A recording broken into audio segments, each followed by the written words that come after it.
All right. Hey, everybody. We're here. We're live again on YouTube. Happy Thanksgiving. This is our Thanksgiving episode, even though I was supposed to get more people on and I kind of didn't do it. But, happy Thanksgiving to all my amazing friends. I mean, that's how that always works, James. You know what I Yeah. mean? Like the path to hell and good intentions. You know what I mean? I want to be Uh better. I'm just not. it it's fine. It's the end of a weird year. It's okay to wind down. We'll plan something big for January, right? A Like that's the 200th idea. episode. I know. There has to be a Christmas episode, doesn't there? Yeah. Well, fine. Well, anyway, happy Thanksgiving, y'all. Everyone out there. By the time you watch this, it's actually after Thanksgiving. But Thanksgiving weekend, I am enjoying North Carolina with the fam, having a good Oh, time. you're doing some traveling? Yeah, going flying out. Well, I guess the Saturday I'm already there, but I'm flying out tomorrow. um, yeah, and I don't know. It'll be fine. I guess excited. Nice. I did find out, so we're flying Frontier, which is kind of like Spirit, and they don't let you bring on a carry-on, right? You have to pay for that shit, but you get like a Right. personal item. My brother found out that Amazon has bags that are made to be like specifically the size of a personal item. So Bro, I was this able is to, what I'm talking yeah. about. Like a backpack. Okay. So this is what I was talking about when I went to Italy. Okay. Same thing. It's built just to fit specifically inside the little carton Yeah. that counts. Yeah. So Yeah, I yeah, got one yeah. of those because I was a little nervous because all I have is like either a really small bag or a giant suitcase, and I was like, I need something, in the Th- middle. there's another thing that you can do with these things. I have mine right beside me. There's one other step that you can take to make it better. All right? Yeah. And what that is you fucking get compression bags, and Uh, like the not the air, vacuum, the one, not the vacuum seal ones. not the vacuum seal. They make them for travel that are zipper based. Okay, Ah. so it's like a giant spiral zipper that just pulls it down tighter and tighter. Okay, Ah. so it pulls everything down, and then when you undo that thing, it just poofs right back up. It's wild. When I ordered my new mattress here, it came in a very small box, and I was like, "What the fuck did I order?" I never ordered a mattress off Amazon before, so I was really like, I got it, and I was like, I fucked up. It's fucked up hard on this. And then I opened it up, and it was like in this vacuum sealed like zipper thing, and I just opened it, and then suddenly my living room just fucking like it just like fucking inflated in my living room, and this full size mattress just like came out of nowhere. So like, yeah, It that shit's is wild. shocking, like how Yeah, little space and how much air is in yeah. shit that it like I I don't know. remember like late at night watching cable television, and there'd always be this like commercial about some vacuum seal bullshit. I don't remember what it was called, but it was always played the same commercial. It's like that old Ron Popeil shit. Yeah, Yeah. yeah, yeah, yeah. And it's just like a succumatic or whatever. You know what I mean? It's fine. But the ones with the zippers are great because I packed for like a week and a half in this stupid thing. Nice. Okay? They fit all Like into it your was personal bag. tremendous. Uh but no. So okay, so North Carolina. I too am traveling this week after the holiday though. Right, you got a movie, don't you? I got a movie. I got a whole ass movie on December 5th. I'm leaving to go to Portland. So we'll have to figure out, it might be another Tuesday night meetup Oh yeah, before I head out. we'll make it So happen. I'm free. it, but but before that, I'm actually meeting up with our buddy Glenn on Glenn, Sunday. I know, Yeah, man, he's yeah. selling that studio. So sad. So moving on with his life. Sad he's going to be playing the trumpet down on Bourbon Street. Come on. Like Dude, that's gonna be a he's blast. Because I want to go back to New Orleans, just to be just wasted, just seeing Glenn. That's like the happiest I could ever feel. In my... Could you imagine, like in that moment, what'll be going through your head? You'll see him down there just blaring away on a Yeah. trumpet, and you go Glenn. running up. Thong running up girl. from across the way, Thong Girl. Um, but I'm meeting up with him Sunday morning because, and this is going to be terrible. I forget their name, but there's a podcast, like a local podcast, and we have to go into a studio Ooh. on Sunday morning. So they asked Glenn, they wanted to have him on because he's leaving, and to talk about Nashville and the history with Thong Girl and all of that. Ah. And they also do like it's like a two-party interview sort of thing, so they'll bring in a second guest, whatever.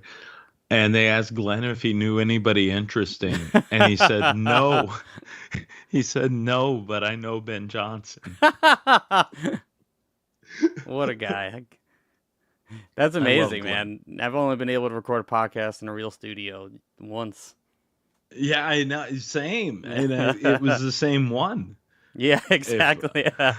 Shout out to Zach Amico's Midnight Spook Show. Please, yes. So It's amazing. we've got that, and then not that anybody is, but if they are listening to this in Portland, Oregon, we are playing the Hollywood Theater, Curse of the Were-Deer, the correct cut on Nice. December 7th. Put that on the marquee. On the correct cut. December 7th at 9:30. Nice, a good as time. part of good time slot, good everything. As part of a thing called Hishkenstein After Dark. I don't know what it is. Yeah, what does Hitchkinstein mean? I don't know, but I looked them up on Instagram. Look them up on Instagram, and it looks like this weird little like cult cinema sort of get together. Lots of skeletons and kind of punk kids, all sorts of fun stuff. Like it actually looks That's like awesome. it could be pretty cool. So Do you know anyone there, or is it just through Trauma? no, it's just through Trauma, but weirdly, I think one of the people that worked on Bad Taste first movie, I Need You Dead, Oh, I think they may be involved. I think a couple of those Portland kids might be involved. I mean, only There's- Portland people I know who worked on that movie live in Brooklyn now. in Brooklyn now. Yeah, but I mean, there's still a contingency that is back there too. You know what I mean? But anyway, I'm very curious to see who pops out for it, what the whole thing is. But I can't look wait them for up you to on show Instagram. some old Nike employees this movie. I cannot wait. I cannot wait until they show up. Like that's a couple of me and Jen's buddies have already sent me text telling me they've got their tickets. So I know we've at least sold a few. Hell yeah. Well, also, Payback's playing on Saturday at this the 30th at this 420 club. Fortunately, I'm going to Ooh. be in North Carolina, so I can't be at the 420 friendly screening of Portrait of Payback. But shout out to Diego for playing that in Jersey. So if you're in Jersey, go smoke some weed, watch some Payback. That's hysterical. That's hysterical. Go watch our movies. Yeah, just go Just do have fun, that. watch our movies. Just go watch our movies. It's it's a desperate need. And yeah, I But, wish Steeler was in this chat 'cause we just hung out with him yesterday. We were hanging around. We filmed some things that I don't want to say what it is yet because I'm going to post it soon, but had a blast. Always great to hang out and film stuff with Steeler all day. Amazing. And we watched Swamp Woman, by the way. I don't know if you've seen it yet. They have said you're not both yet. going to hate it and you're going to love it at the same time, Ben. It has everything I know that you love about cinema and kind of hate about it in the same vein. Both at the same time. Yeah. Like good concept, poorly executed, but lots of nudity and subpar Yeah. gore. Yeah. Lots of nudity. I mean, just full frontal naked green lady running in the woods in the swamp. I mean, it sounds pretty good. That's Like, I mean, it if you just doesn't. skip to those parts. It doesn't sound And bad. the opening and spoilers, the opening and ending of the movie is a prolonged, just lesbian shower scene. That's perfect. Book in the movie. Give them something to look forward to at the end. You've made it through. What is it? Like 80 minutes? You made it through 80 minutes. You deserve a little payoff at the end. And Dwayne wanted to check out the BTS photo. They have like a BTS photo montage on the DVD. And it's like half, like it will just go show some footage of the crew filming, and then it cuts to like naked green lady. And then it's like footage of the crew doing something, naked green lady. That's the best. I can't. That's the other thing. I'm looking forward to people seeing our BTS finally. You know what I mean? Like, it's gonna be good. I can't wait. Yeah, But watch our journey. no, but dude, I've had a week. I've Yeah, had what's a going on? What's very going on in Nashville? well. I'm sure you saw. I don't know if anybody else did. I had a tree fall down in the Oh, back that's of the house. right. Thank God everything was fine. Doesn't seem like anyone was hurt or broken or No, no, no. besides your And fence. it's 5. Yeah, besides the fence took a beating, bro. Like the fence took a hard ass beating. Um, but yeah, I shout out to Big Dan. Big Dan coming through a clutch with a gas Yes. powered chainsaw when the two battery operated ones that I used kept dying every 15 minutes. Yeah, shout out to Cutting. Big Dan's original Bethpage barbecue. You can scan the QR code right now in our live feed. Yeah, please do. Please do.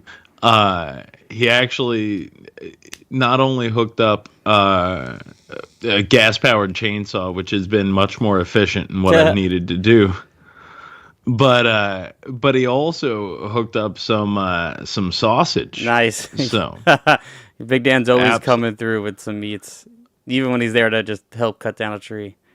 dude, smoked sausages for my Christmas gumbo. So those are in the fridge, Nice. sealed airtight. And then a couple of pounds of just pork sausage to tear off and make patties with, put out on my griddle, whatever. You know what I mean? Like it's perfect. It's a perfect deal. Yeah, Got- you can also get that perfect deal by scanning the Big Dan's QR code on our live stream. And then do you know what else? One other quick thing. All it cost me was helping him move mattresses out at the Big Dan out at the Big Dan shop. So it was like threefold, right? Like I'm telling you, I got So you're the saying I that got you the had hook, to fuck Big Dan to get some of the sausage? and we had to get rid of the mattresses after. Yeah. No, no, no, no. He should be so lucky. That he should double up on the sauce. But anyway, Well, I'm sure he'll double up on the sauce.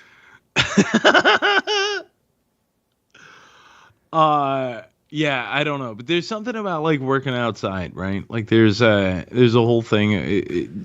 But what made the tree fall? Was it you guys have just shitty weather? No, it's like it was rotten at the base. Like dude, it's straight up like hollow and rotten at the base. Wow. It seems to go up like a little bit further. You know what I mean? Like into the tree. But then there's a portion of it that's like super healthy, but it's like the base gave out and the whole thing was gonna go anyway. But it pulled the roots out and the whole nine. The whole fucking half a stump is out. So Like, what do you do with all that wood? well, so the tree is like it was tall. I mean, you saw it. It was a very tall tree. Yeah. It almost touches the road. Like the tip of it almost touches the road from falling back in the backyard. So what I did is I've just separated the log on the side of either side of the fence, you know? Yeah. And the idea was to push the log off of the fence and just let it roll down the hill. The problem with that is just the chunk that I have there is probably 1,000 pounds. Yeah. Like, it's ridiculous. So what I've been doing is just slowly but surely, like, cutting away, cutting away, cutting And just away. rolling it down a hill. No, bro, like literally cutting it to a point to where it will be light enough for me and Jen to shove the rest of it off the fence. So it's like, imagine 1,000 pound log. Yeah. I'm trying to cut it down to like a movable like 300. Damn. You see what I'm saying? Yeah. Like in literally, so I'm like, I go across, I go horizontal, then I come down vertical, then I have to hit the other vertical, and I'm taking chunks off at a time. All right, like literally just chunks of log at a time. But can you save It any of that is wood to burn it or do something with it? actually, I've saved a few pieces of it too. Yeah, because they are big and they will smell nice when they're burnt. It's an oak. It's an Nice. oak. Uh, I should save Big Dan some chunks. Oh yeah. See if he wants to do an oak smoke. An oak Hickory smoke. tastes better. Yeah, hickory does taste better, but oak Hickory smoke tastes better. sounds cooler. But it's like the oak smoke does sound rad. Yeah. Like I would buy oak Big smoke. Dan's oak smoke. But I'm sure he's gonna send us an email and tell us why oak is no good to smoke. I promise you. Don't smoke like, the oak. There's something about like working outside, right? Like I don't know, at the end of it, like you got this chainsaw in your hand, you're cutting things away, and it's like I came in tonight and I looked down and it's like, I don't know. It's one of those things where it's like the hair on your body's like a little bit darker. You feel like sort of a lumberjack, you know? Yeah. And then you look down at your feet and even the hair on your feet, it's like bigger, it's longer, it's darker. It's almost like a hobbit. Ah, like a hobbit. 'Cause you know what they say, big feet, big hands. Yeah, hobbits, man. So I learned some stuff about this movie. So I've never seen this movie, 1977. For one, I always thought Ralph Bakshi made all the two Lord of the Rings movies, which I found out it's also three. And the other thing I realized watching this movie, that my favorite episode of Smiling Friends, fucking the fantasy dude who tries to kill the princess, is literally drawn like Bilbo Baggins. Just like Bilbo Baggins. See, so like there's a couple of things that I learned through here. First, I kind of grew up on this, right? Okay. Like this and the Lord of the Rings one. Did they air on know TV the a lot? Return of the Huh? They air on TV a lot. So I saw him on TV. Yeah, absolutely. That's and I wouldn't say a lot, but it was one of those things where it's like maybe every couple of years they would run as a special. That's what I did on Thanksgiving. I feel like this feels like a Thanksgiving kind of airing on TV kind of movie. Absolutely. Absolutely.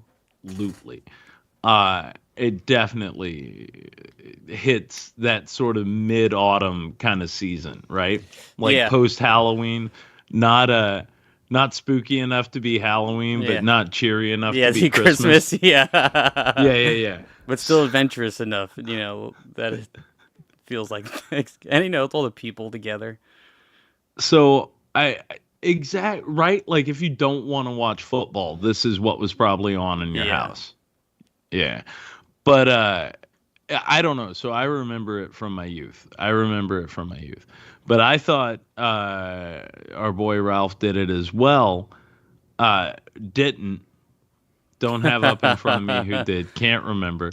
But here's the thing that I do know. From him doing Lord of the Rings, he was pissed about it because he never really got to finish it properly.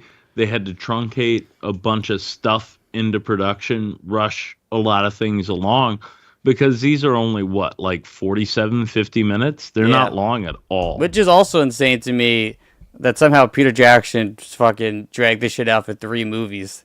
And this movie's only an hour and 18 minutes. I'm so happy you said that.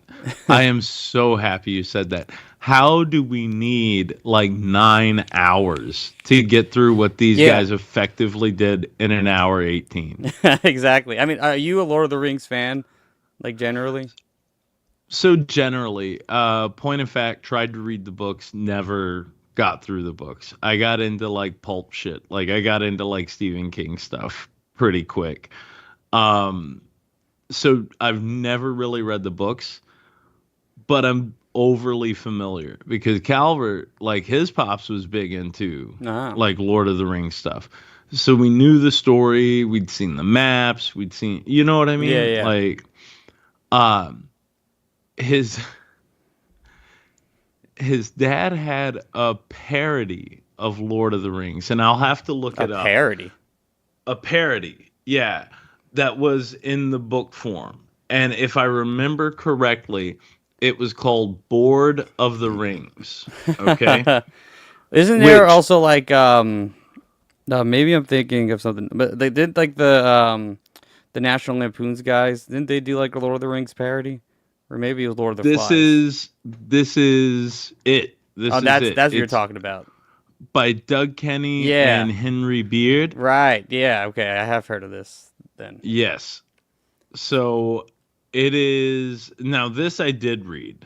Um let's see if I can get to the characters' names. Oh, they've got them in So it's called Board of the Rings. Board of the Rings. Let's see. They don't really go into the one for one sort of character approach, but Gandalf's name I think was Goddamn, if I remember right. I mean, this is just And written by some just literally bored college kids who were just like, "We want to fuck with literature in our Ivy League school." and Bilbo's name was Dildo. Of course Oh, it here you go. Here you go. Dildo Bugger is. and Frito Bugger. And goddamn was Gollum. Pardon Gollum. me.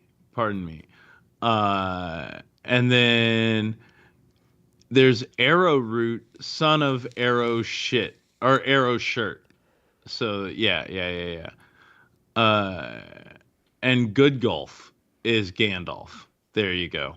Found it. Board of the Rings though. That's a I think it predates this movie too. Isn't it like 70 or something? that's 1969. Yeah, Yep. yeah. So it predates this movie, which is great. But yeah, I I mean, mean, I've always liked Lord of the Rings. I always, I mean, I grew up with the movies. You know, the movies were kind of the biggest things ever. But I don't know. I'm so like people always ask me like, because I like Lord of the Rings. So you know, people fucking love Lord of the Rings. I mean, it's kind of its own religion at times. You know how it is. So, but like, I don't know. The way I always looked at it is like I'm too obsessed with like Star Wars and like wrestling and like Batman nonsense. Like I can't also be obsessed with Lord of the Rings. It's so my and brain can't have all that information. and like that's the thing, right? You can't soak in everything, so you have to pick your poison. Yeah, And I think when it comes down to like nerds and nerd culture, yeah, like things can cross over. Like you can dip your toes into D&D and you can dip your toes and go into a Ren fair, but like you're not the kid that's gonna go out and like LARP every weekend no, and like yeah, fucking live the Ren fair life. You're not gonna be like jousting and shit and building your own fucking night suit, right? But it's in full realm of probability for you to like make a comic book character's outfit. You have for yeah, Halloween. yeah, Do you see what I'm saying? yeah. It's like Because knights are eh, cool. You know, fantasy. I like knights are fantasy. fantasy's awesome. Fantasy is great. But at the same time, it's also one of those deals where you have to like pick your passion. You Yeah, know what I mean? exactly. So I already got Star Wars and wrestling and superheroes. Yeah. Yeah, like how much more can I? You know. You can appreciate the Yeah, rest of it. and the And movies are great. It's just they're also really long, but they're great. The first well, three are. so it's a funny story. I was watching. I was listening to a podcast called What Went Wrong, and it's a movie podcast. and they basically take you through conception to completion of some of your favorite and not so favorite movies. Like they've covered everything from Deliverance to Howard the Duck to Beetlejuice to, you know what I mean? Like Hell they yeah. dip Yeah. deep, and they went into the Peter Jackson Lord of the Rings movies, which is Yeah. where I picked up the least bit of knowledge. Yeah, I mean, what I'll say about those movies, what I love about them is that, like, granted, they're not my favorite things in the world, but they're just innovative to everything that we know about cinema. I mean, for me, it's like the perfect big budget kind of movie that, like, I mean, it invented things that today that we use, like the idea of motion capture of a full CG character. Like, it was just never a thing. Never a Yeah. thing before. Andy Serkis. Yeah. Do you know how they did that originally? They had to do 3 passes with the or with the camera on set. Yeah. So they would do a pass with Andy Serkis in there, and basically it would be like a rehearsal take for Sean Astin and Yeah. Yeah. what's his Oh, name? fucking, yeah, Frodo. What the fuck is his name? Elijah Wood. Elijah Wood. So Elijah and Sean. So it would be like a rehearsal for them, and then they would do the actual take of the two of them. And then no one Camera would be would have there. to move the exact same way without Andy Serkis. And then they would have to do a clean pass where a camera would have to time it out and make sure they moved exactly the same. They would composite those 3 images in order to be able to get Gollum right. Yeah. It was not until near the end of production on the 3rd movie that Andy Serkis was like, "Hey, maybe we could do this like on set." And Peter Jackson put him in charge of it. Yeah, and So now he's literally the mocap king for that reason. he's the guy. The visual effects stuff, the company that they were using is one that Peter Jackson basically invented. And now Weta, the company's Weta, and they do Yeah. literally the best effects you see in movies today. Like anything that has to do with oceans, Yeah. they're like basically the ocean fucks. They're the guys doing the Avatar movies now, all the water. But it's so wild to me Yeah. that And they were inventing that shit. Now today it's like, yeah, there's new tech, but they were like literally inventing it for these movies. Like this was like out of necessity. yeah. And the most fucked up thing is these are New Line movies. Do you know what I mean? Like famous for like Low budget, direct to yeah. home video stuff. You know, the Doing house Freddy. that Freddy Yeah. built. So it's pretty exceptional, and all of that stemmed from this 1977 Hobbit cartoon. Yeah. And then you see his Hobbit movie and you're like, what the fuck? What happened? Yeah, like you innovated all this stuff. And even using like camera tricks too. I mean, they were like, using force perspective for a lot of the Hobbits and the fucking Gandalf shots, like just shooting all in camera, but just force perspective. But then you see the Hobbit movies, and there's fucking Ian McKellen just sat alone in a green screen. 2.5 years it took them to shoot the 3, like Yeah, back to back to back. I'm pretty sure, I remember exactly, he shot all those Hobbit movies by himself. Because I remember seeing something like, there's the famous meme of him just sat on set. But I know there's also a quote of just being like, I hate this. This is so lonely. Yeah. It's crazy. Like it's crazy. And to think you're like, okay, well, that's the Lord of the Rings stuff that you grew up with, is knowing that straight out of the gate. I was thinking this because like I'm old. Earlier today, I was thinking like it's like I haven't ever lived in a world without the cartoon versions. Do you know what I mean? Wow, yeah. Everything else was like a new take on it. But that's what I knew. That's the Lord of the Rings that I knew. And even then I would look at it and be like, how can this be like thousands of pages of written material when you watch this cartoon? Yeah. How I could think that the be? Lord of the Rings, even though they are long movies, I think they earned their length, unlike the Hobbit movie that only needs an hour and 18 minutes to tell its story. And to tell it well, Yeah. right? Like So this. yeah, I did end up liking this movie a lot. I thought it was kind of slow in the beginning, so I was a little bit like, all right, what's kind of happening? But then I got really into it because also like I'm not a music guy, so they started singing a lot. But then actually like I started paying attention more to the music, and I was like, oh, every time I'm lost, the song is just telling me what's going on. Uh-huh. When the dwarves are singing, that's what Bilbo Baggins hates. Yeah. That that's one of my favorite bits. It's like something break the plates because that's what Bilbo Baggins hates. You're like these dwarves have just come in here to wreck the world, to wreck our entire fucking world. And then I was like, who are Um, these weird monsters? And the song comes on. Here's the goblins. And I was like, oh, they're the goblins. the one thing I have a hard time getting on board with is Gollum, but I guess it's sort of accurate to like book Yeah, I guess I description. don't know the book description, but for me, I always knew Gollum because of the movies that he was a hobbit at one point that gets all like diseased and whatever from Yeah. the ring, infected by it.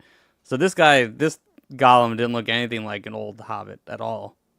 No, no, He no. looked He kind of like looked a more like a frog lizard person. like a frog man. Yeah, Um, but yeah, so that's the other thing I pulled from this podcast is what went wrong was the way they described the character of Gollum to the animators on the movies and to Andy Serkis was it's addiction. Like he's in the throes of addiction. It's like yeah, it's like yeah, the ring is heroin, you yeah. know. And the idea of him, losing it eeasily. I'm Yep. just like addicts always be like fucking misplacing their drugs and being like, oh, what the fuck? It's a terrible meme, but Yeah. like they call them like I think it's like carpet cleaners or carpet crickets or something Oh like that. yeah. When everybody's like all the crackheads are sifting through the carpet at night to see if they can find any little nuggets of rock in there. Yeah. Yeah, that's Gollum. That's Gollum. That's Gollum all day. That's Gollum all day. But but what so he is described in the books if I remember right as like being kind of slimy and then having those like yellowy sort of cat's eyes, you know, the like yellow tinge to the Yeah, eyes yeah. or whatever. Like it makes sense that he would be interpreted this way, but in looking back now, it's a weird choice. Yeah, I It's mean a weird I can see depiction. the Andy Serkis one being more of the addict. Oh, so this one's Yeah, just like a weird just frog man. yeah. Um, you know that Tolkien didn't like the idea of his stuff being like relegated to just simple fantasy for kids, right? No. I mean, I know that Lord of the Rings is based on it's like World War One, right? And that's where like he fight in World War One and then kind of base this around it or something like So, that. yeah, so a lot of it is steeped in that. He was a big language guy too, so like all the Orcish and all the other languages are like actually fleshed out and developed Yeah. languages that you could learn. Um, he he wrote it in portions as like letters to his son who was away because he started telling these stories and the first one was the Hobbit, right? So the first one was the Hobbit, but he would tell these stories to his kids and he wrote it out into a manuscript and then a buddy of his happened upon it like basically like at his house, read it and was like you should publish this. And then that was it was like you should submit this for publication. And then boom, that's what it was. Damn. All it was like a homemade children's story for his kids that he continued after they moved, and that's how Lord of the Rings happened. Yeah, And because that's that's why what I it's find interesting too. Is like with this movie in particular, like the ring is not that main focus at all. no, And for not me, at Lord of all. the Rings has always been. I mean, it's about the One Ring. Right? The One Ring. Um But you do see it there at the end. That's how Bilbo gets Yeah. the ring that ultimately gets its way to Frodo. You know what I mean? Yeah. Like it does a great job for setting up. I mean, it's a better setup than the Star Wars prequels. I'll say that. Like, what's not a better setup than those though? Like, You know what I we mean? don't get we don't get to see, angsty Frodo, yelling about sand or whatever. Like, we don't need to see all that. Or like angsty Bilbo or whatever. Just goes on an adventure, gets the ring. Now the next adventure. But in general, I guess sort of like what was your opinion of the overall art style? So I do like the art style. I think I can see where they have cutting a lot of corners on the animation because the art style's there, but I don't like the animation's like really good sometimes, and other times I see where we're gonna cut corners here in this bit. Like characters are very stagnant sometimes. Like they'll frame and have a dialogue scene with just all three of them just kind of framed up together, just moving their mouths, kind of stuff.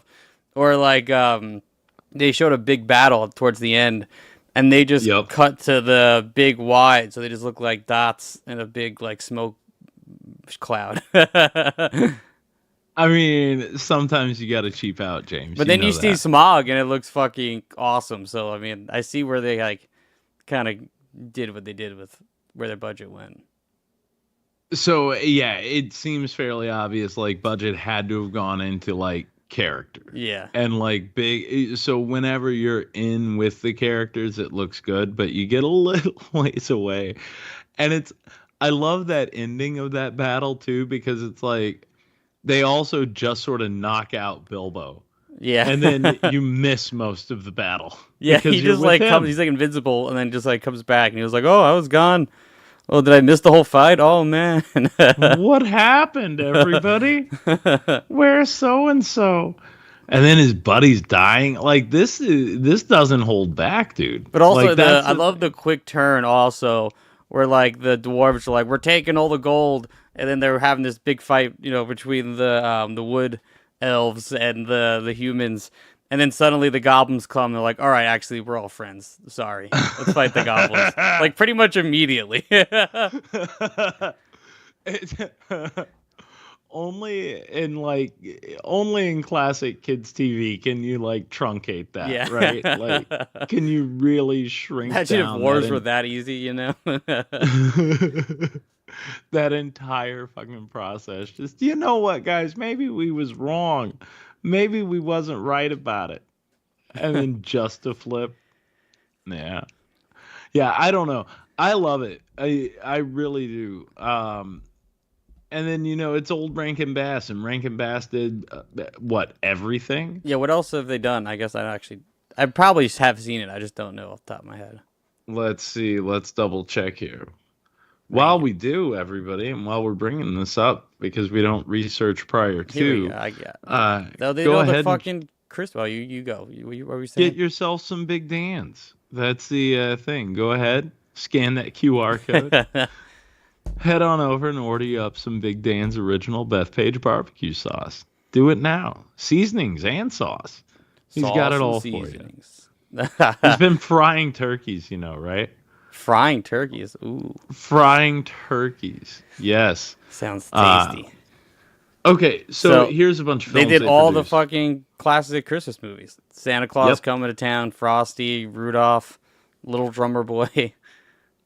Which is also why, to your point earlier, why this may have a Thanksgiving feel to it. Ah, yeah, they are the holiday guys. You see what I mean?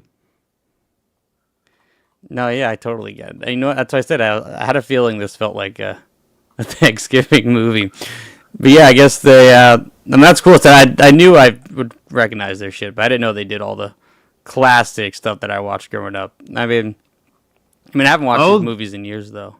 The Reluctant Dragon and Mr. Toad Show. That's a thing that we should absolutely watch. Yeah, I've never seen that. Point. There's the Leprechaun's Christmas Gold. I never saw that. They did a King Kong show. Oh, they did the Jackson 5. Now, I used to watch that as a kid. But a lot of these I'm very desperately unfamiliar with. But they did. You remember when we sat down and we did our 2 hour Saturday morning thing? The Yes. last thing they did, like Tiger Sharks as part of the comic strip when we watched through that. Rankin Bass did Tiger Ah, Sharks. shout out to Yeah, Tiger Sharks. bought out by Disney at some point. Yeah, Everything gets bought out by Disney at some point. I mean, listen, bro. Uh, everything does. Everything does. But anyway, all of that aside, like, All right, so these guys are classic. They're no schlubs, just yeah, taking shit away from Ralph Bakshi, because he's a legend. So to like, yeah, it's funny that these legends have like two movies, and Ralph Bakshi has the in between for some has reason. the one in between, and didn't it come out before the rest of them? I think there was still what I read online before is that the Hobbit and his movie were being made at the same time, but this actually came out first, Got and it. Lord of the Rings came out like the year later, and then they released Return of the King, and then he was pissed because then later Warner Brothers released them all together as like a trilogy, I guess, like some sort of home video pack or whatever, and he was pissed because he was like that we're not a trilogy. Like I made that as my own I thing. made that totally separate. I had Yeah. nothing to do with theirs. In fact, they iced me out. They're fucking assholes. Yeah. Yeah, yeah. I can see so much of that though. I mean, and that's the other thing, dude, is like the so all of Tolkien's work was basically like sort of like optioned out by the BBC for a ridiculously low, very small sum of money. And he just wanted to set up like a trust for his kids, right? To make sure Which that is they were so taken care of. interesting because this IP is worth like literally billions of dollars now. Billions now. Yeah. And the thing is all of those people that have gone through this, that, it was bought and sold for X, Y, and Z, people are still kind of coming out of the woodwork and like suing for money. They're coming out with like their hands out as being part of like, well, we got, either hoodwinked or whatever, or fucking, this was the contract then, but here's what the property has done over time. We're due compensation. Like, there's a lot of people still coming out about this shit.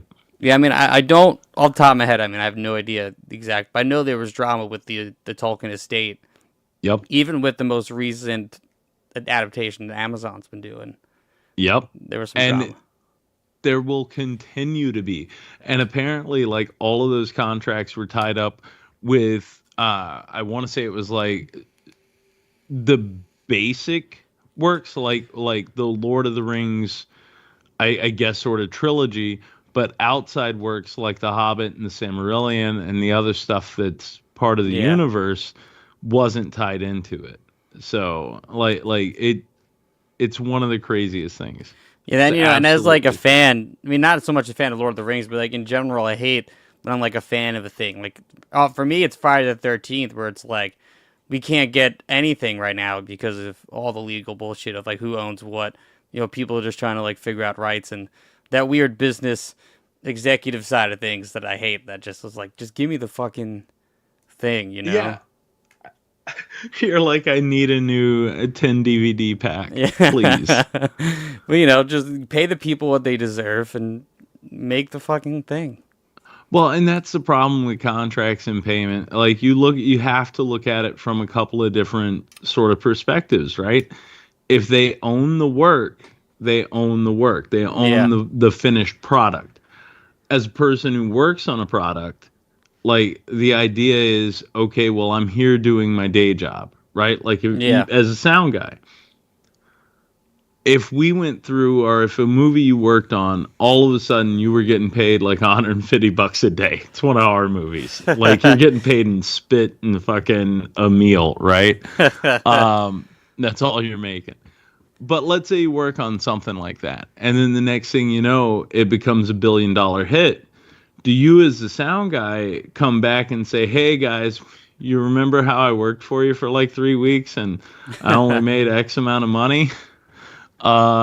You guys did really well. Can I get a little more of that? Well, I can tell you from my own experience, obviously, with my vast, amazing experience working on all these indie movies. I've been offered a few times where they're like, we can't pay you this much, but we'll give you this back end money. And I always say no.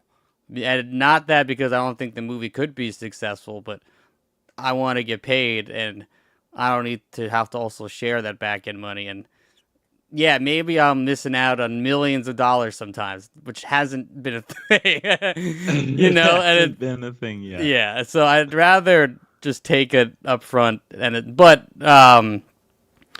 I get it as like a more creative side of things. Of if I wrote a thing and then you're taking Right. it, then I want that forever, Then, if we do really yeah, well, I should continue to get paid because those are my words on the page. yeah. So and I respect that. I But that's why, totally get that. as a crew, that's why crews tend to get paid a lot, on sets is because they're like, yeah, they're not getting anything off the other end of it. You just take your, but then I look at even actors too. Like I look at the Blair Witch Project. Those guys are dealing with that too, because they just did this movie for nothing, pretty much, right? I mean, I think they got paid. I don't think they got paid at all actually on the first Blair Witch. Any of those actors, Yeah. and now it's like this huge fucking thing.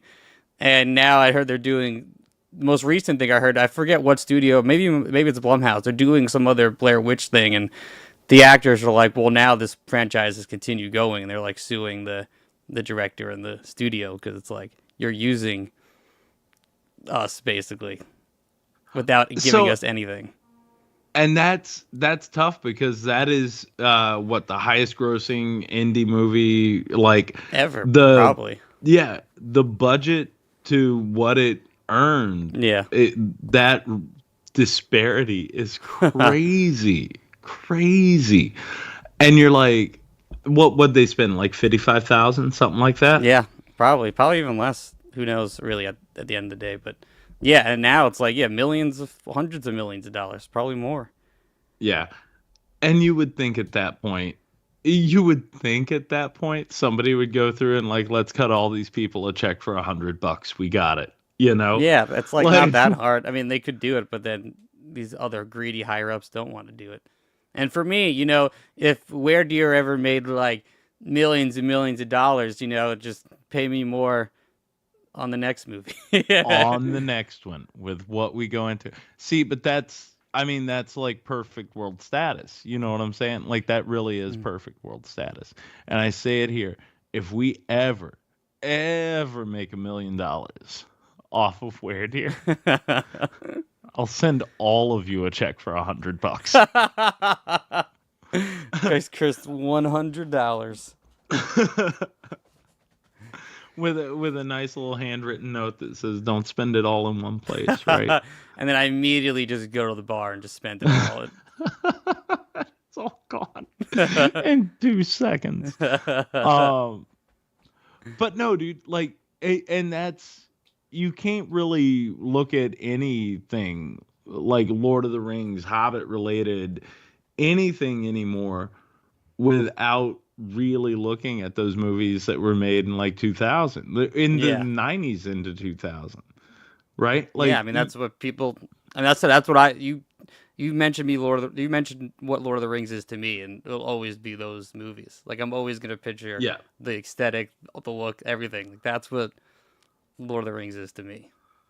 Well, and so it's really kind of funny because where they pulled that look from was literally the two artists that had made one of the more recent reprints of the book. They went and they found those two artists and they were like, "Hey guys," because when Peter Jackson read the books, when they grew up with him, Yeah. that was his idea of what Lord of the Rings should be. So they found those two artists, had them go through and like storyboard out and be Wow. consultants That's on amazing. sets and everything else, but to also draw up, any of the artwork that they were presenting to studios. Like, The That's sick. history of this shit is nuts. And Is that's not a nuts. lot of things, movies or tend to do when they take IP. It's always like, your IP is mine. Sorry. So I own it now. Yeah.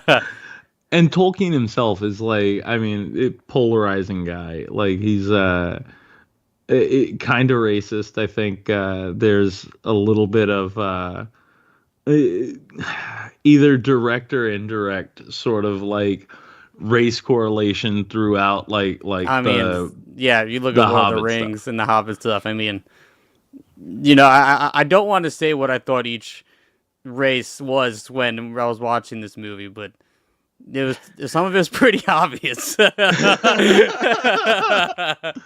Some of it is rather obvious.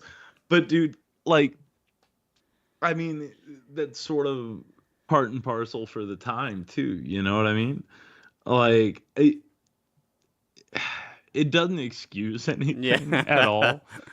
But also, how do you tell stories about wars Yeah. and like factions against each other if it's not like, for lack of a better term, one tribe versus another, Yeah, like you know? nations and stuff. I get it. Yeah. But It just sort of is what it is, man. Like it just sort of is what it is. But no, I don't know. It's I mean, here's the story of the Hobbit in a nutshell, right? Is Gandalf has come to Hobbit Town. yeah, so why does he pick Bilbo too? I feel like I kind of missed why Bilbo is the important one. Well, yeah, it's not fully fleshed out at all. He just calls him So a we do great need three burglar. movies. He calls him a great burglar. Yeah. He's like burglar Baggins. Yeah, I was like, when was Bilbo Baggins a fucking thief? Like, when was he a burglar? I don't even remember that ever being. And basically Gandalf like handpicks him to almost be like the chosen one, right? Yeah. So Gandalf comes to town, he sees Bilbo, he's like, "You're our guy. We need we have 13, we need lucky number 14, right? So we're not going out with an unlucky number." And then like he invites all the dwarves into his house. Like, Yeah. right? Yeah. Who does that? Who's just like, here's me, you're gonna house me, and then here's all of my homies. And you're just gonna go on. And I remember they gave him a contract, and they zoom into it where it says like they'll pay for even like funeral expenses. And then Gandalf's like, "Yep, contract looks great. He's signing it. We're doing it." And he goes, "What's this about funeral expenses?" "Oh, don't worry about that. You know, Yeah. if necessary, if necessary." But then it's this funny like little con that he pulls on him too. He's very much wooing him into going on this trip.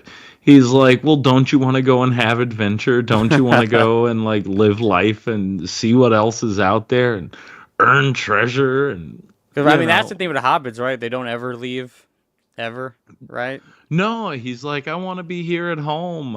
My dog is here. Everybody's here. I get to, sleep in, eat, be merry. Life is good." So Why yeah, would so I didn't like leave? miss anything when they were like, why is he the important one? Nope. It's. I guess it's just that like right place, right time, right guy.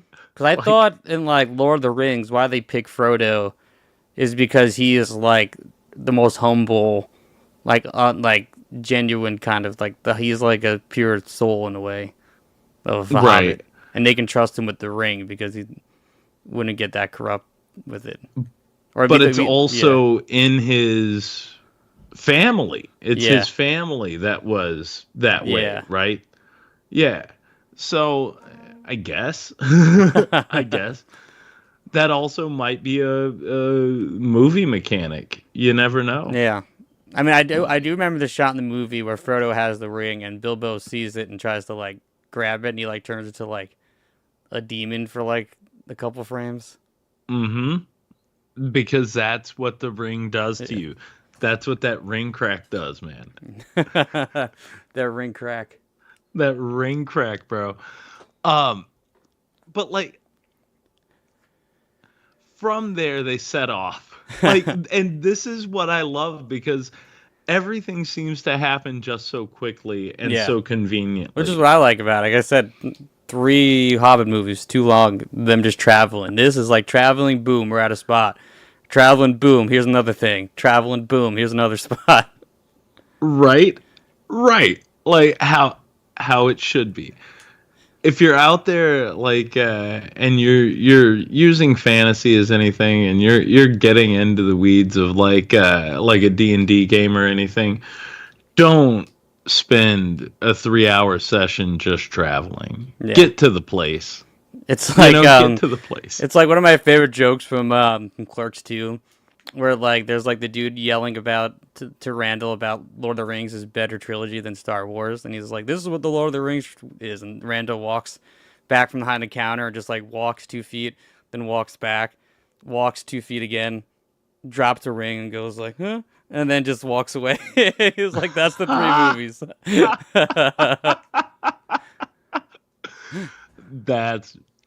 That's perfect. I mean, it's not inaccurate, but And I remember there's like you ever watch How It Should Have Ended, the YouTube channel? Like an animated How It Should End or No. How It Should Have Ended. It's pretty funny. It's been around for a while, I'm surprised. Because they take movies and they like pretty much write the ending that makes sense in like a funny animated way. And the Lord of the Rings one is like they literally just had the big birds come in at the beginning and just pick them up and fly them to where they drop the ring off, and then they just drop it off.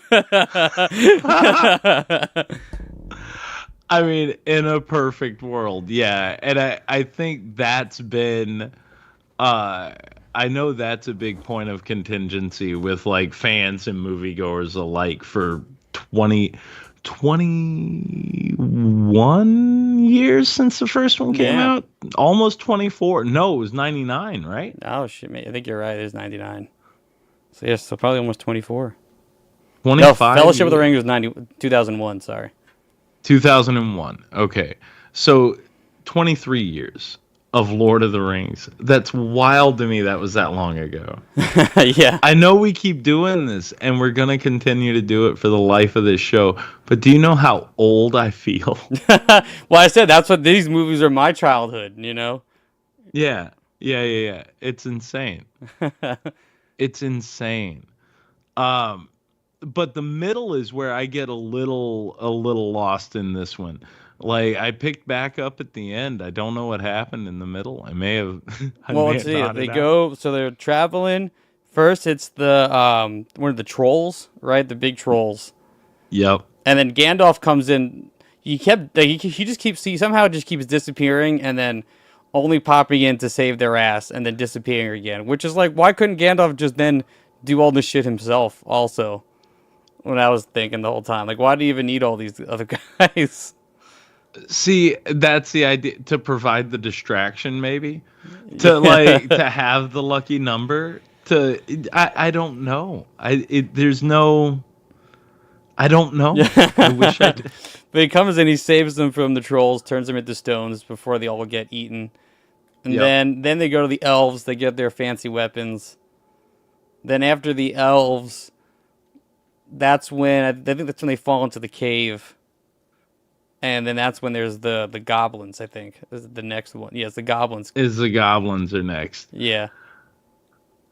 I love that they spend the time like in the cave and they take you through a little bit of like how long they've been in the cave, right? Like in some of the like wandering around and all of that. Yeah. They take you through some of that when you find Smog. But this is like right before this when he gets the ring. Yeah. Yeah. This is when they're like with the goblins, and I forget how he escapes initially from the goblins. I remember they start running, and that's when he slips and just Bilbo slips and just falls straight into like this black hole. And the other dwarf is like, "Oh, he fell," and they just kept running. That's a wonderful like kids trope, and the fact that like, well, what do you do? He's gone. He's gone. Let's keep going. Can't save him now. So From there, James, from there, Bilbo falls down the hole.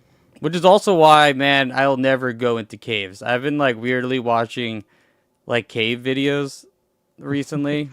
What? Like just people like stories. Like I watched like one video once, and now my algorithm likes to send me like stories about people getting stuck in caves. And it's like, what the fuck is wrong with these people? Like, why do you want to go? Like, I get the idea of an adventure, but like, why? Like, Dude, you see your body's way too small for this hole that's in this cave. Like, there's one couple that I know you're about to say something, but there's one video really just angers me of how like dumb people are. Like, because these people who go into this fucking cave, they go deep underground, and then there's like this pool that you can go into, but you can only stand in it, right? It's like it's up to like knee high. But the only way to get to this pool is that you have to submerge yourself through this cavern underwater that you can only fit one person at a time with. And then when you reach the end, you can't see where you're going. So it's when you reach the end, you gotta hope that you made it to this fucking pool. And there's right. there are four friends in the cave. Three of them go in.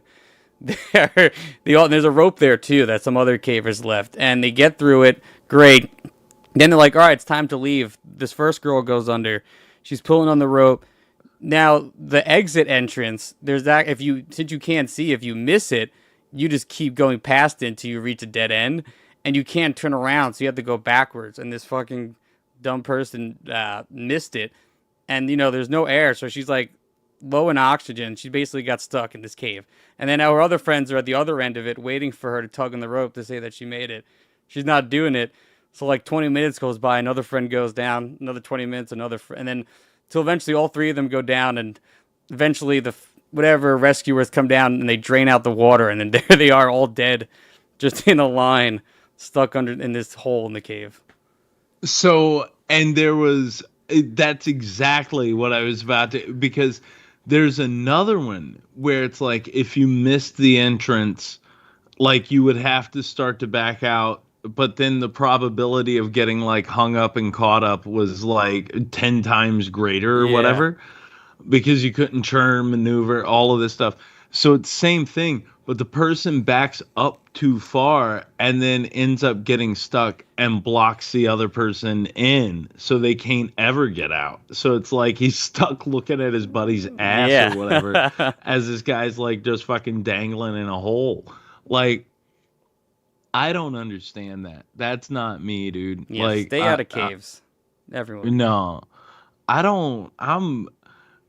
I'm not adventurous like that, James. Like, yeah, and like it all started because Bergio showed me this documentary once by an internet historian about this guy who, I guess, in certain points in like 1930s or 20s, cave was real like a big tourist attraction. Yep. So you might have even seen the same video I'm talking about. I don't remember the guy's name either, but he goes to this cave. He goes really deep underground, and there's like a small little like almost like a shaft. And he goes down to it feet first, and then you've got to like kind of bend almost like a slide to like keep shimmying yourself down the shaft. And of course, he gets fucking stuck. This rock comes down, lands on his ankle. So this dude is stuck like a fucking mummy with only his head poking out the shaft, like looking up where he just came. And it's also pitch black. And then this guy was stuck in this cave for like 3 or 4 months. And no one can get him out until he eventually just died in this cave. And the really fucked up shit is whoever rich person bought the cave later left the guy in the cave, and like and it became a tourist attraction because they just left his casket in the cave, and people would go visit this dude who got stuck in the cave. That's wild. Yeah, no, dude, down here, like, what is it? There's Ruby Falls, which is like an underground cave waterfall, and it's just a point inside where all the water comes rushing out, but you're down inside this cavern or whatever. It's gorgeous. It's really like a spectacle, but like, they take you on like a little mini tour as you're going through it, and they point out all the places that people had to sort of maneuver through with their little like just pickaxes, like that they're just chipping away at like little rocks throughout the cave. And they're like, here's another sort of bisected tunnel, and they'll show you the tunnels that they had to go through, and it is fucking Yeah, insane. it's so And tiny, so claustrophobic. I'm not even a claustrophobic person, and that's just like, what's wrong with you people? I'm like, who in their right fucking mind? Like, and it makes you wonder, like, were we that bored before TV? Probably, yeah. I mean, let's go and fucking search in a cave for some god awful reason. Like, what are you Oh even my, finding down there? It's just water, rocks. I guess sometimes in some places there's gold or diamonds or something, but something. usually no. Like, you know, 9 times out of 10, it's gonna be a big fat no. yeah, it's You're just not gonna rocks find and fucking water. nothing, kid. Like, just rocks and water, bro. That's all you get tonight. Um, which also is sort of why I love dwarves too. Do you know what I mean? Like, because dwarves are all about rock and water. I mean, I guess they're tiny enough to fit through all the cave Well, they're crevices. short, but they're fat. You know what I mean? So, like, maneuvering some of those cracks can't be good. You Yeah. know? Well, Bilbo gets down there and he does find a fortune. I love that he just was like, "Oh, here's the shiny ring," and just puts it in his pocket. And it's just like, here is the magic. Here is the Yeah, which is ring. also kind of hilarious that it's like this ring that is like, the key to the whole story of this, right? Then Bilbo just finds it just there. He's just like, Well, "Oh, there it is." It's not here's being this guarded thing. by anyone, by Smaug or whatever. It's just there, just on a couple rocks, and he's like, "Oh, this looks shiny," and just takes it. And, like, and then, what is it? So, after he finds the ring, pockets it, we're introduced to Smog, right? Like, Yeah. they find him, or like he gets. I forget how he even gets connected to him, James. Well, It's terrible. he goes into I've se- the. I've seen this 1,000 times, and I cannot tell you this Well, he part to just save goes my searching life. into the cave because they want the gold or whatever. Yeah, Yeah, and then he gets because now he can be invisible. So he's like, "Oh, I can go into the cave now and be invisible with my ring." And I actually do love that scene with him and Smog. Like, actually, like he's just invisible talking to him, and actually the one thing I do love about the Hobbits is watching the behind the scenes of Bender Cumberbatch play Smaug, like do the motion capture. It's fucking right. hilarious. It's just him acting like a dragon, just swaying his body around, delivering lines. So okay, so that's actually to that point to where Bilbo is invisible, because this is another thing that I love. It's always like perfect timing in cartoons, and or the worst timing in cartoons, or even like kids media at all. He could have stayed invisible the entire time. Why is Yeah. it that after he gets some treasure, he makes himself immediately Yeah, I visible? thought that too. It's like you could have just left. Yeah. What's the problem, And bro? he already knows you took it. He knows, Yeah. like, the dragon already knows that something's missing. He would have done the same thing he did anyway if he didn't show who he If was. you Yeah, don't let him put a face to it. You know what I mean? Get out of there, Yeah. hide that shit, and go. And then all Go, it did was go, get you go. guys stuck in a cave again. And then he calls himself, doesn't he? He refers to himself as the great burglar when Burglar, he's yeah. talking to He got Small. cocky. That's what it was. He got, and that's the problem, right? Like, these are the lessons that you're learning: is don't get cocky, kid. Don't get cocky, kid. Um, But I love that how scene they of him talking to Smog. It's just the dialogue is just great. He's like, "Why are you giving me all these riddles?" And what he was like, "My breath is death, and my wings are like hurricanes, and my teeth are like swords." And the whole like monologue is just so good. Yeah. Yeah. They did Smog right. They really, really did. And really well drawn. Like, the animation Yeah, there is and the great. Like, perspective is great too. I mean, he feels massive in pretty much every frame he's in. everything with that dragon is rad. Absolutely rad. And I don't know. Like, and that's the thing with stuff like this, dude, is like, I don't know where my brain has a tendency to wander. It's usually in the middle of it. Like, give me a beginning, give me a great ending. Like, get me to those points. Like, Yeah. that's fine. But for whatever reason, I was watching this the other night, and I was sort of in and out, and the next thing I know is what came on immediately afterwards was The Last Unicorn. And I Oh. watched half of The Last Unicorn. So I've never after seen this. it, right? That's all. Is that Ralph Bakshi too? Yes. Yeah. Okay. Very much so. I think so. I think so anyway. I'm gonna say yes. Uh, but it's also a gorgeous movie. And Amazon, because I went ahead and I just rented this. I wasn't gonna Internet Archive it. It could have free to watch on the Internet Archive. Do it, everybody. That's how I watch Do it. Do it. Do it. But like Oh no, it's made. The Last Unicorn is made by Rankin and Bash. as well. Okay. Okay.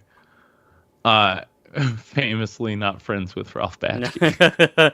Very similar. I mean, every time I can look at this, I'm like, oh, this looks like a Ralph Bakshi. They're very similar styles, except for the Christmas movies, but very similar style. Well, that's also that like that 70s sort of like fantasy sort of vibe in general, right? Yeah. Yeah.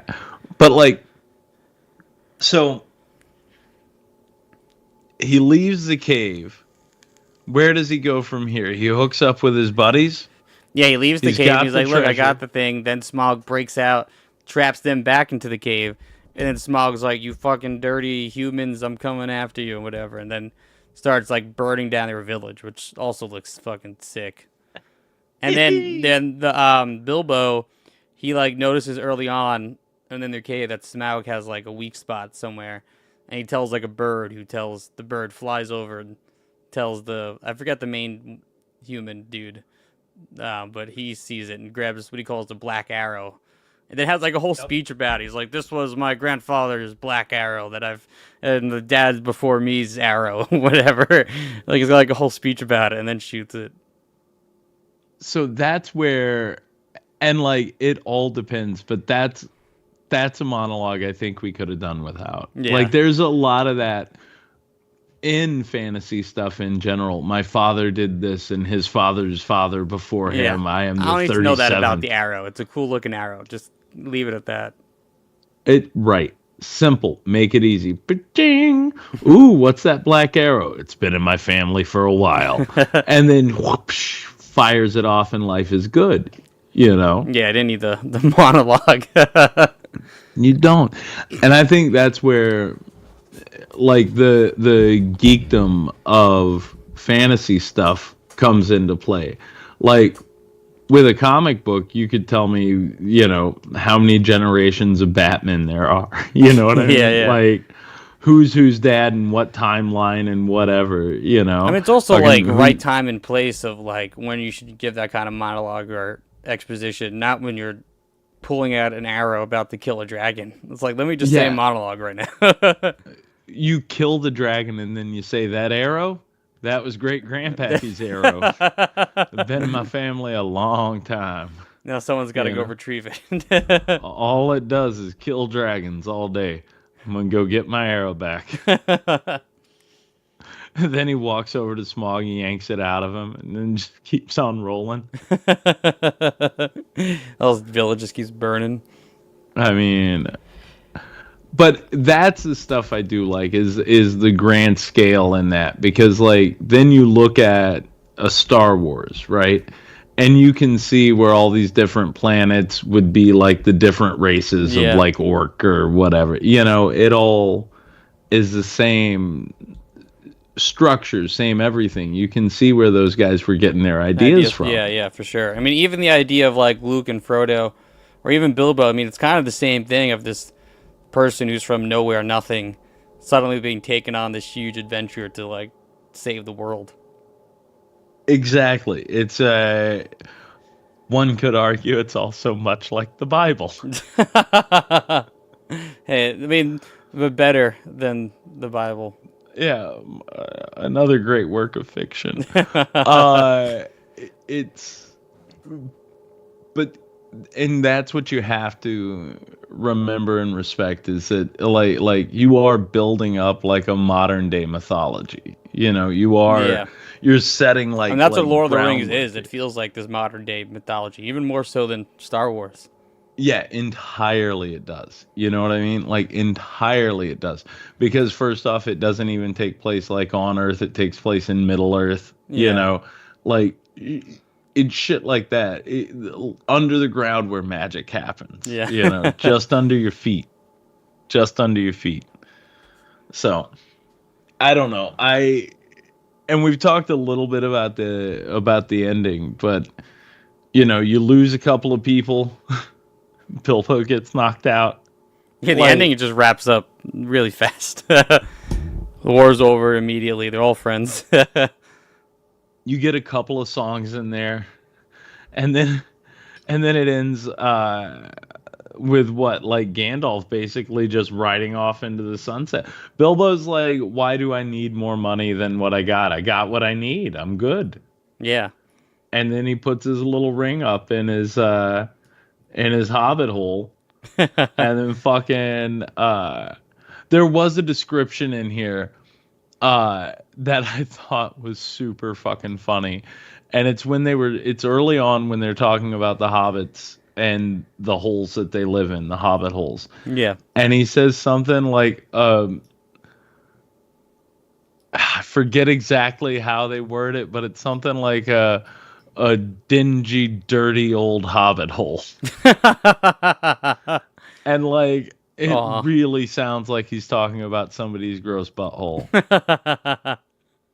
Like 100% sounds like they're talking about Let me see somebody's that hobbit hole. unwashed anus. But you know what? That's his home. That That's right, right. dirty butthole is his home.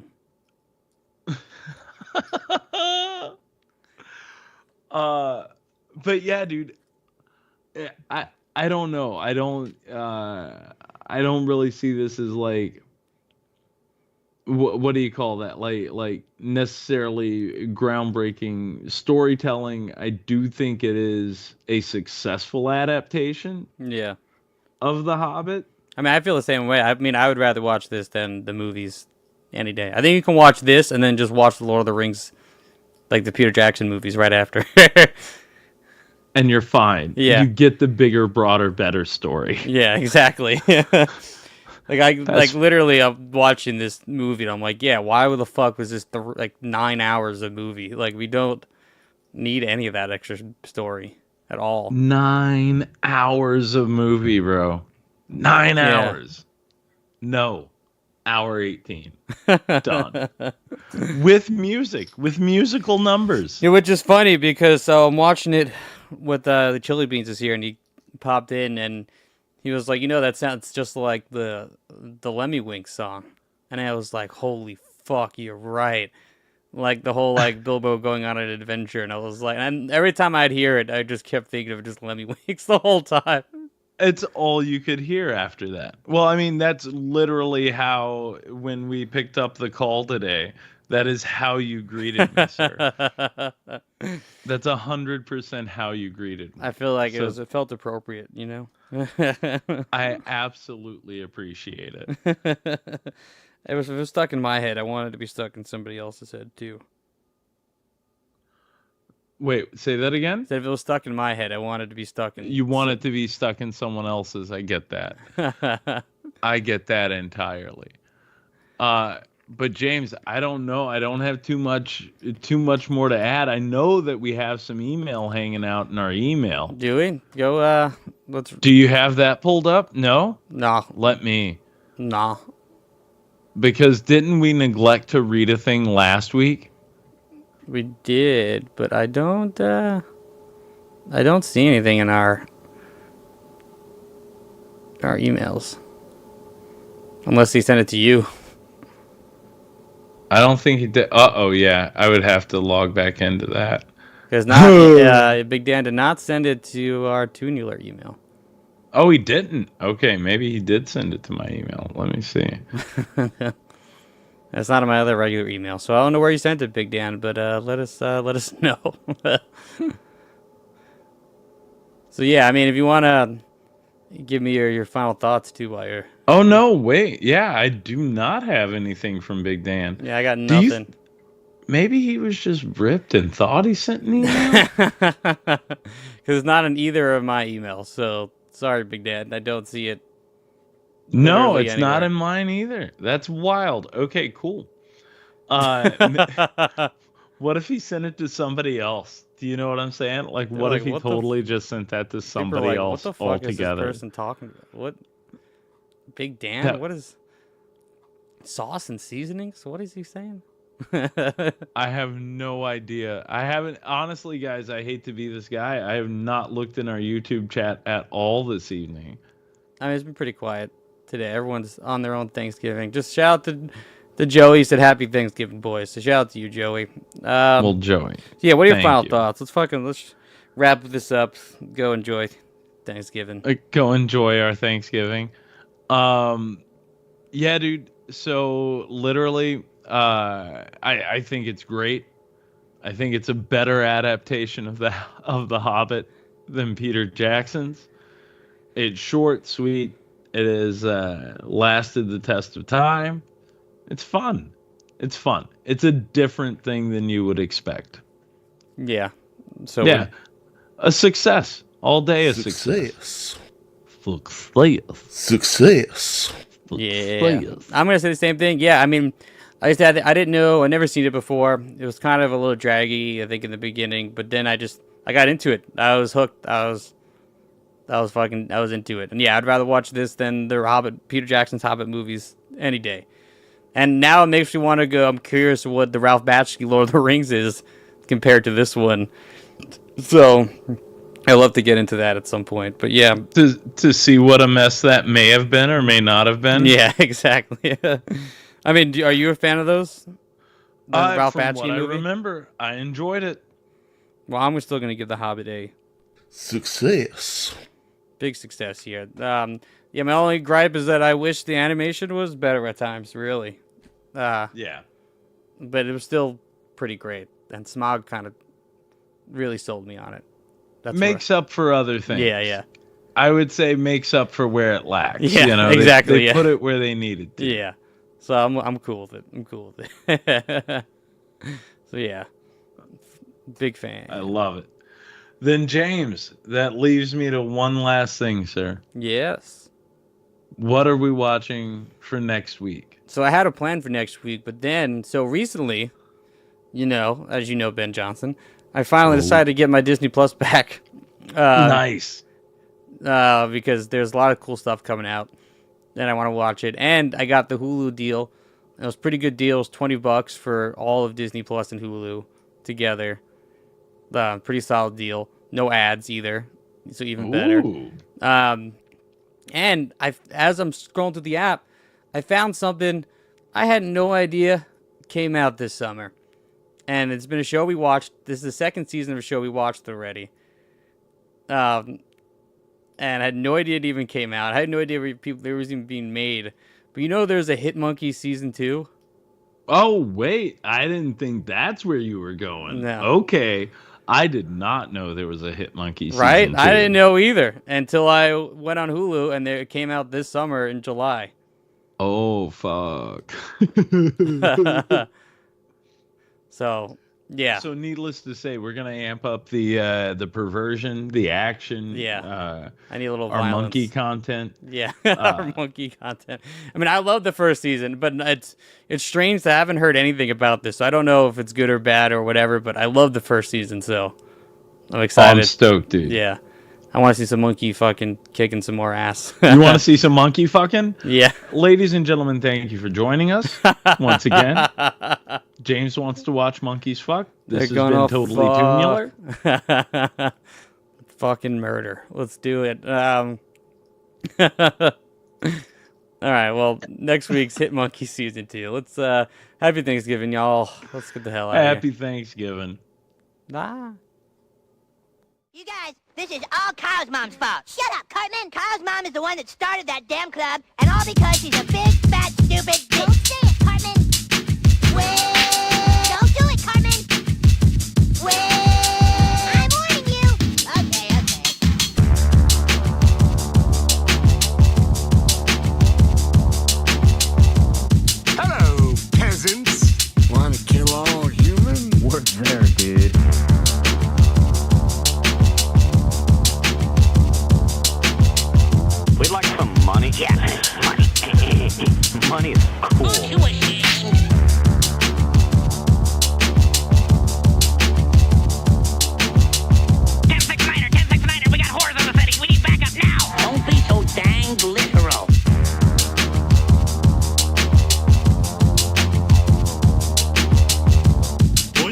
one heck of a nerd.